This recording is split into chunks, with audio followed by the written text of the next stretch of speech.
प्रियंका की शादी सहारनपुर के एक शहर में ध्रुव से हो जाती है। प्रियंका एक इंटीरियर डिजाइनर होती है और उसका अपना एक बिजनेस होता है। ध्रुव का घर बहुत ही साधारण सा दिखता है। उनके घर में हर चीज पुरानी और घर के हिसाब से बिल्कुल अलग होती है। प्रियंका को लगता है कि वो इस घर को बहुत ही सुंदर बना सकती है।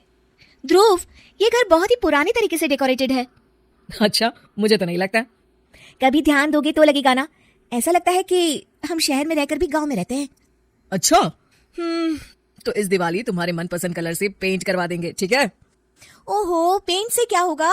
ये फर्नीचर इतना पुराना हो गया है, खुद कह देता होगा कभी तो, भगवान के लिए बदल दो, भगवान के लिए मुझे बदल दो।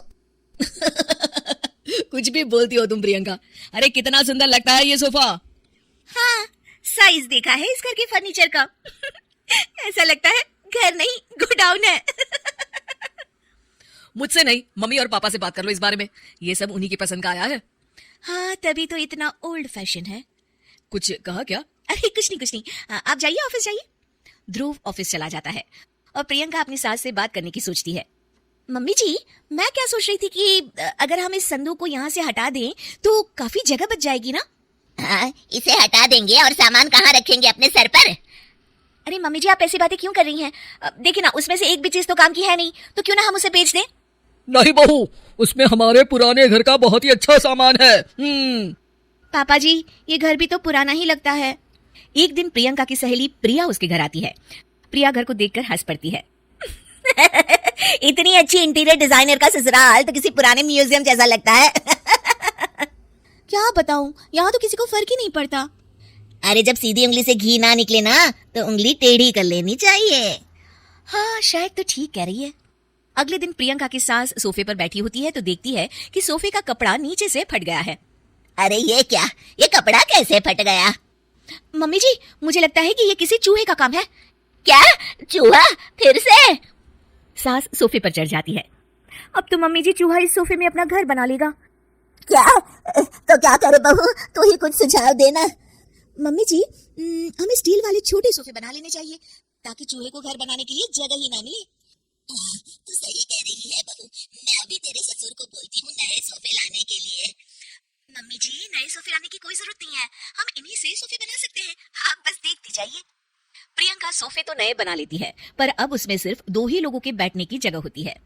अरे ये क्या, इसमें तो बस 2 ही लोग बैठ सकते हैं। अरे बहू, तुझे तो पता ही है हमारे घर कोई ना कोई आता ही रहता है। इतनी सी जगह में हम कहाँ बिठाएंगे उन्हें? अरे मम्मी जी, आप चिंता मत कीजिए, उसका भी इंतजाम हो गया है। मैंने इस संदूक के ऊपर गद्दा लगवा दिया है और इसे पेंट करवा दिया है। ध्रुव उस पर बैठने की कोशिश करता है, पर संदूक की ऊंचाई ज्यादा होती है, इसलिए उसे बैठने में दिक्कत हो रही होती है। प्रियंका, कम से कम ये तो देखती कि संदूक की लंबाई कितनी ज्यादा है। ये बैठने में बिल्कुल भी कंफर्टेबल नहीं है। अरे आप भी ना, ये आजकल ट्रेंड में है, आपको तो कुछ पता ही नहीं है। प्रियंका धीरे धीरे घर की पूरी काया पलट कर देती है। एक दिन प्रियंका के ससुर के कुछ दोस्त घर पर आते हैं। नमस्ते बेटा, कैसी हो तुम? जी मैं ठीक हूँ अंकल जी, आप कैसे हैं? आइए अंदर आइए। अरे घर तो बड़ा खाली खाली लग रहा है, कहीं घर तो खाली नहीं कर रहे ना आप लोग? अरे नहीं, ये तो हमारी बहू का कमाल है। तुम बैठो ना रमेश। रमेश को संदूक दिखता है और वो उस पर बैठने की कोशिश करता है और पीछे तक ना होने के कारण जैसे ही वो पीछे होता है गिर जाता है। अरे रमेश, तुम ठीक तो हो ना? हाँ, ठीक ही हूँ, बस आज तो बाल बच गया मैं।